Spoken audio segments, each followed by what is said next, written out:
Welcome to Roleplaying History, the podcast where we explore the history of role-playing games. I'm Wayne Davis, and I'll be your guide for today's tour.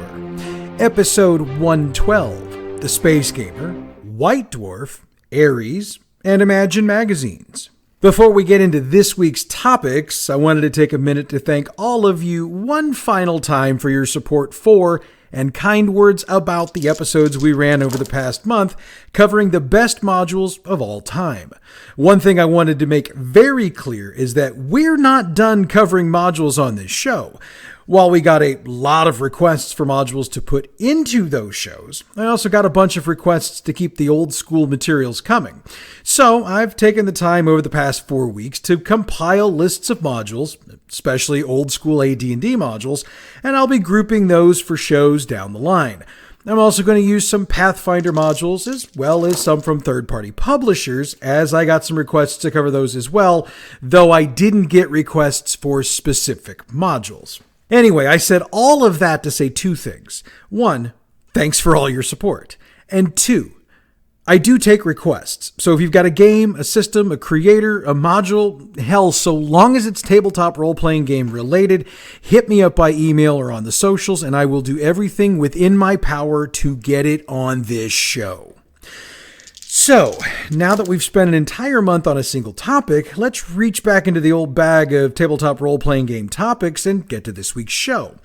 That means it's time to crank up the tour bus and get to the first subject. The Space Gamer was a magazine focused on science fiction and fantasy board games and tabletop role-playing games.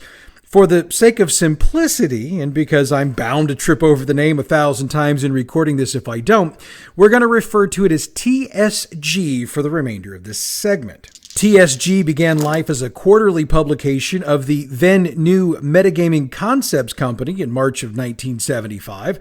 That first edition and the next 16 issues were in a plain paper digest format. And if you're curious about what exactly that looks like, there are dozens of pics online of not only TSG, but dozens of other magazines that either use or did use that particular format. Howard M. Thompson was the owner of Metagaming and was also the first editor of the magazine, and in that very first issue, he authored a piece titled Where We're Going. In that piece, he stated that, quote, the magazine had been planned for after our third or fourth game, but circumstances demand we do it now, end quote. The circumstances were after the first game, Stellar Conquest, and it was the sales numbers for that game, combined with the hunger for more news on the science fiction and fantasy communities of the time. By the time TSG reached 17 issues, it had grown to a bi-monthly magazine and had a slick, full-size presentation. One name that pretty much all of our listeners should know, at least by now if they didn't know before the podcast began, is Steve Jackson. He was not only an employee of Metagaming Concepts at launch, but also a contributor to the magazine. When he left the company after issue 26 in 1980, he got the rights to TSG, and Steve Jackson Games became the publisher of record beginning with issue 27, which was the March-April 1980 issue. In that issue, Howard Thompson wrote a report about the change, noting that, quote, Metagaming staff won't miss the effort. After the change in ownership, Metagaming feels comfortable with the decision. It was the right thing to do, end quote. Steve Jackson made his own announcement in that first issue under Steve Jackson Games ownership.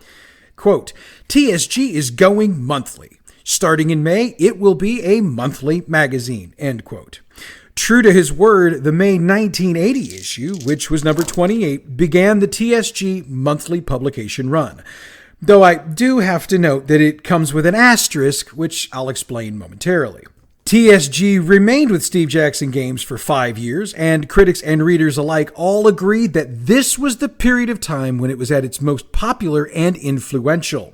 Regular listeners of this podcast will note that when I include reviews from TSG, most of those are from the period 1980 to 1985, so I tend to agree with that assessment.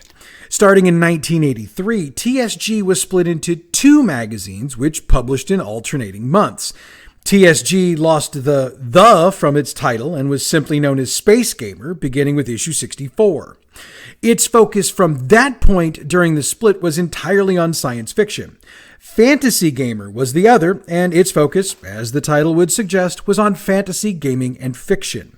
The split turned out to not be as popular as Steve Jackson Games anticipated, so after a year, the two magazines recombined, keeping the name Space Gamer.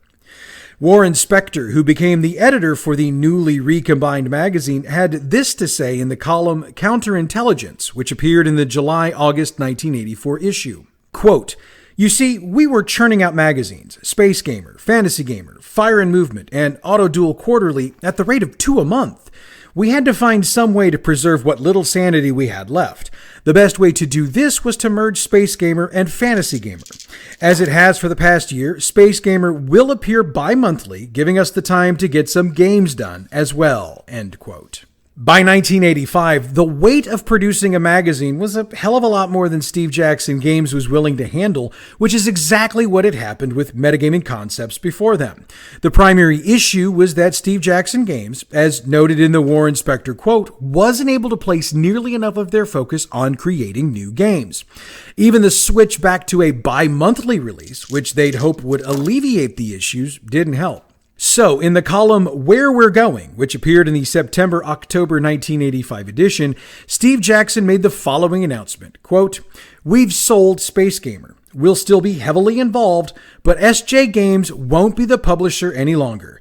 Giving up SG is definitely traumatic, but it gives us the time to do other things, especially GURPS." End quote. The new owners of Space Gamer were Diverse Talents Incorporated, and they initially used Space Gamer as a section in their own magazine, the VIP of Gaming. But the popularity of the Space Gamer section of the magazine was so great, they eventually realized they needed to spin it off into its own magazine once again. Ann Jaffe was named the editor, and Space Gamer released its first solo issue under the new ownership with the January-February 1987 issue. One note here, though, is that DTI chose to use the title Space Gamer Fantasy Gamer for the new issues. DTI continued to publish Space Gamer Fantasy Gamer into 1988, but the final issue under their ownership was the July-August issue that year. 3W Inc. bought the title and started releasing Space Gamer Fantasy Gamer under their banner with the October-November issue in 1988. Jeff Albanese and Perrin D. Tong were named editors of the magazine at the relaunch. 3W Inc. continued to publish the line through 1989, though editors had been changed earlier that year, with Barry Osser and Jay Aiden taking the reins. The final issue from 3W was the October-November issue in 1989. At that point, Albanese and Tong got the rights for Future Combat Simulations, and they published one issue for them, the March-April 1990 issue. The magazine was then shuttered, and the game industry wondered if that would be the end. Turns out it wasn't. Better Games picked up the rights in 1992, and they cranked production back up with the September-October 1992 issue. The final issue was released in 1993 as the March-April issue, after which Space Gamer Fantasy Gamer's existence as a print magazine came to an end. Somewhere along the line, Better Games changed its name to Space Gamer, for those of you keeping track at home. They've also taken advantage of the internet, reviving the brand online, though it has been noted on more than one occasion that this version of the magazine isn't anywhere near the level that it was during its heyday. If you'd like to check it out for yourself, their website is spacegamer.com. That's spacegamer, all one word, .com. In 2010, Steve Jackson Games heeded the siren call and began republishing back issues in PDF format, and that's where most of us have been getting our reviews for older games from. If you're interested in checking those out, the website is sjgames.com/spacegamer. The Space Gamer picked up the 1977 Charles S. Roberts Award for Best Semi-Professional Magazine and the Origins Award for Best Professional Role-Playing Magazine of 1982. Our tour continues with the UK publication, White Dwarf. White Dwarf actually began its existence as a newsletter produced by Steve Jackson and Ian Livingstone. Called Owl and Weasel, it lasted for 25 issues beginning in February of 1975. Owl and Weasel became so popular that Jackson and Livingstone realized they needed, to paraphrase the movie Jaws, a bigger magazine. So White Dwarf was created. The first issue was intended to be May-June of 1977, but it was delayed a month and was instead June-July. With the might of Games Workshop behind it, issue number 1 was 20 pages on glossy stock with a 2-color cover, which, by the way, put White Dwarf at the top of the cool factor for gaming magazines at the time, as most didn't use the glossy stock. I'm looking at you, Dragon. The plan from the beginning was for White Dwarf to be a bi-monthly magazine, as was the trend at the time. That initial run was 4,000 copies, and White Dwarf quickly became one of the top game magazines out there. White Dwarf continued the focus from Owl and Weasel on fantasy and science fiction board games and tabletop role-playing games, but Livingstone and Jackson quickly realized that with more space available to print in, they'd be able to write more in-depth articles than they could previously. They also realized that they'd be able to get into reviews of games, as well as the publishing of scenarios for many of the games they'd reviewed, as well, of course, as the materials produced by Games Workshop. When it came to tabletop role-playing games, for the longest time, White Dwarf tended to focus on what were known as the Big Three games of the early 1980s, AD&D, Ruin Quest, and Traveler. During this time, White Dwarf saw an entire generation of writers work for them that would go on to be big names in the game world, 2 of whom were Phil Masters and Marcus L. Rowland, and the OG gamers out there should recognize those names pretty quickly. If not, well, I'll tell you what, we'll cover them in an upcoming episode. As a publication, White Dwarf blew up in the early 1980s. One of the reasons for that was the fact that it incorporated mini scenarios, which were game scenarios that could be completed in one night. That was a big deal, since pretty much all of the off-the-shelf modules required multiple sessions to work through, and therefore weren't compatible with the one-shot concept that some gamers liked. These mini scenarios usually involved a single task for the characters to accomplish, and they were typically written so that they could be very easily dropped into an existing campaign if you didn't want to run them on their own. During this period, a number of very popular and very well-remembered features appeared. Thread the Barbarian, which was a satirical comic strip that tended to poke fun at the industry as a whole, helped White Dwarf increase in popularity. Dave Langford's book review column, Critical Mass, also helped the magazine. One other thing that White Dwarf had that helped it stand apart was their very comical advertising series, The Androx Diaries. It's one of those things that you have to see to understand, and if you Google search it, you'll find plenty of examples that make the point. White Dwarf seemed to always carry a broad variety of scenarios that covered the Big Three, as well as any other game that tickled the fancy of the writers and editors, and their editorial and review style tended to be more to the point than anything else out there. In other words, they weren't looking to kiss anyone's ass, and you knew it when you read it. By the mid-1980s, Game Workshop had come to a realization, and that was that they were spending a lot of time hyping other companies' games and not quite as much time hyping their own. So they decided to change the focus of White Dwarf. The decision was made to focus almost exclusively on Games Workshop products, and that led to the final D&D article appearing in issue 93 of the magazine, which released in September of 1987. The redesign was fully completed by issue 102, which dropped in June of 1988. And for those keeping score at home, by this point, White Dwarf had become a monthly release. That had happened in the early 1980s when the popularity of the magazine really took off. The basic idea behind the redesign was that White Dwarf would replace the Citadel Journal, which was a support piece for the Warhammer Fantasy Battle game that was published occasionally. That being said, White Dwarf supporting Warhammer and other Games Workshop's game wasn't a new idea. It'd been doing that to some extent all along. However, Games Workshop decided they'd rather use the entire magazine, for the most part, to handle that, since it would allow for deeper dives into scenarios, pics of new miniatures hitting the market, and tips for building terrain and other builds to help the Warhammer player. In December of 2004, White Dwarf celebrated the printing of its 300th issue in the UK and North America. As part of the celebrations, every issue contained some special freebies, as well as articles detailing the history of the magazine, as well as the history of Games Workshop. One feature of White Dwarf that has remained a constant and constantly popular with readers since the redesign are the monthly battle reports. These detail the battles between different forces in the Warhammer game, and they follow the gamers step by step through their army selection, tactics, and deployment, and they follow the battle all the way to the conclusion. How deep into detail these reports go depends on the size of the game, typically, and the availability of pictures and other materials. In October of 2012, White Dwarf saw a bit of a redesign as well as a shuffling of staff. It became a 9-member production staff and saw the organization of articles as well as the topic focus being adjusted. That focus remains to this day, though the staff and staff count have changed over the years. I mentioned a few moments ago that White Dwarf had become a monthly publication in the early 1980s. It remained so through the release of the January 2014 issue, which was number 409 for those keeping score. On February 1st of that year, the format changed to 32 pages and began being published weekly. The numbering system was also reset so that February 1st issue became the new number 1. Coinciding with the change, Warhammer Visions was created.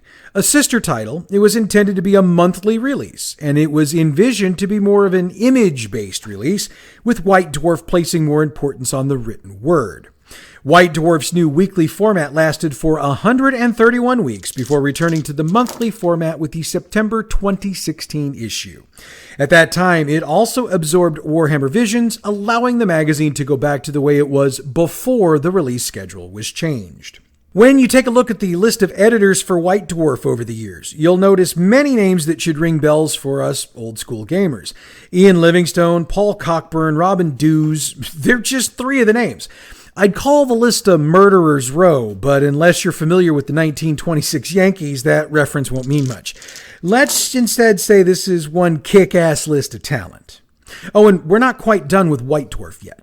In the early 1980s, if you were a mail-order subscriber, you'd get a small companion magazine called Black Sun, edited by Steve Williams. Some of the White Dwarf staff also contributed, and Black Sun was more of a humor-based release, with parodies and humorous columns being the majority of the material, though some gaming news and extended reviews were also included.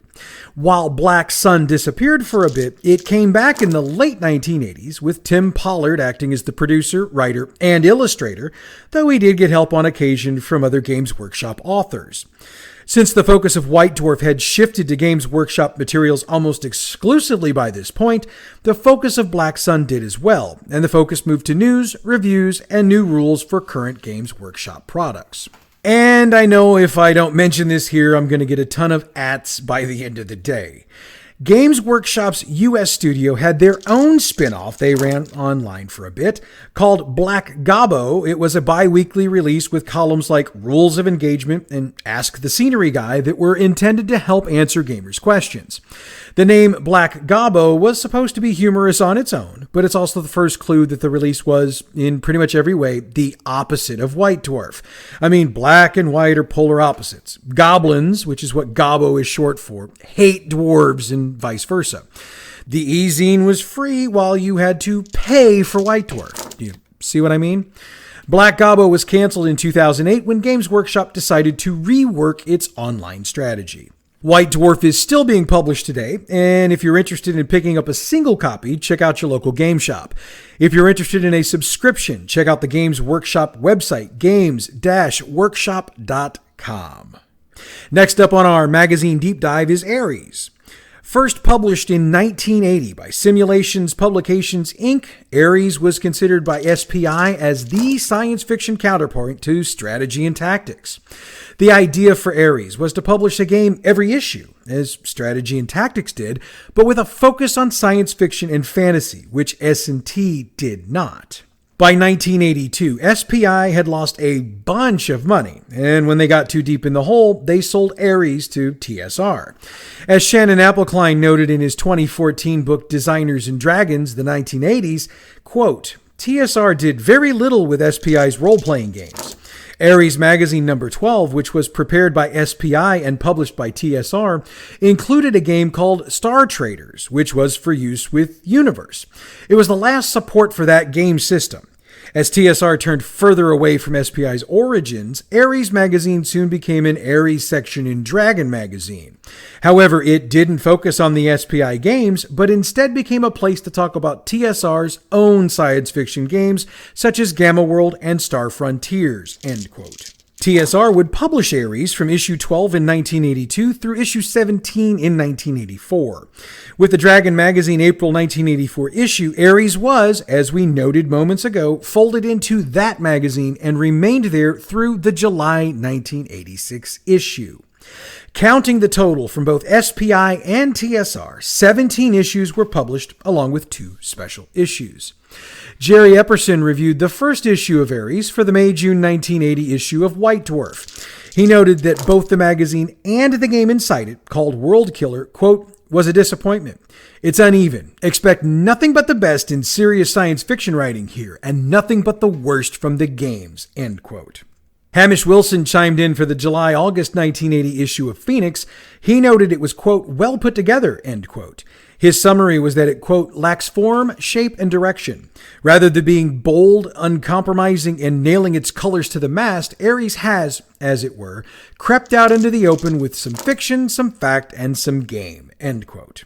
Obviously, if you want to see some of those issues of the standalone Ares, you're going to need to Google search and follow your way down the internet rabbit hole. For those who happen to have one of those CD collections of Dragon Magazine that were eventually taken off the market, you'll find the Ares sections from those on there. Last up on the tour this week is Imagine. This one comes from TSR Hobbies UK and was originally published in April of 1983. As has been noted by more than one writer over the years, Imagine was TSR's attempt to get their piece of the British magazine market.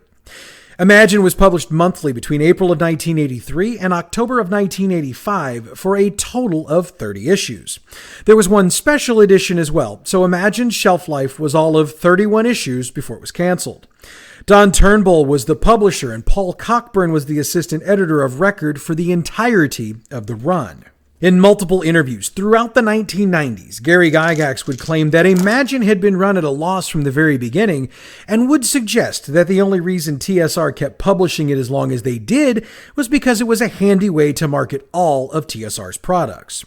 However, as has also been noted by writers over the years, White Dwarf's foothold on the UK magazine scene was much like D&D's foothold on the fantasy game market. They were there first and sure as hell weren't going to give any ground. Imagine does have an alumnus who did pretty okay for himself, Neil Gaiman. Early in his career, he wrote for Imagine, starting with film reviews.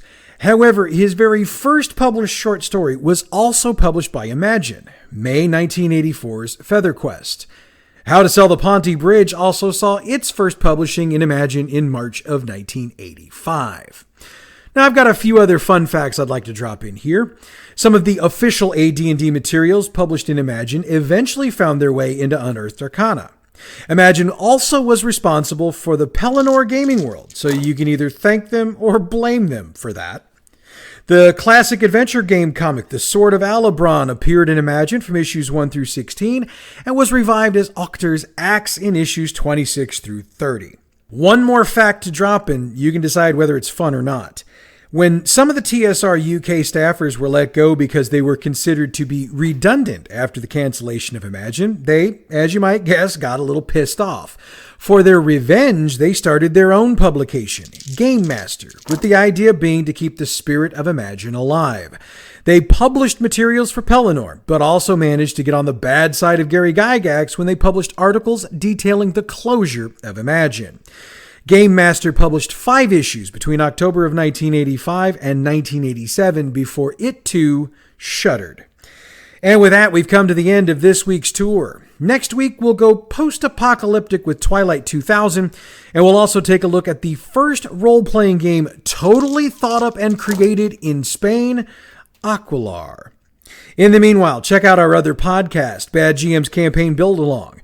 For those not aware, that show's all about building an entire campaign for you from scratch. We're building for the Fallout role-playing game this season, but I'd note that what we're building could be easily lifted out and dropped into the post-apocalyptic setting of your choice. Bad GM's campaign build-along is available wherever you get your podcasts or from our website, badgmproductions.net. The music we use for this show comes from Pixabay.com. Check them out for all your license-free, royalty-free music needs. Role-Playing History is a production of Bad GM Productions. Check us out on Facebook at facebook.com/gaming/Bad GM Prod, on Twitter at Bad GMP, YouTube and Tumblr, Bad GM Productions. You can email us, badgmproductions@gmail.com, and online the website is badgmproductions.net. Next week, it's Aquilar and Twilight 2000. And no, I don't mean sparkly vampires. Thank God. That's next week. Until then, I'm Wayne Davis in your Role-Playing History.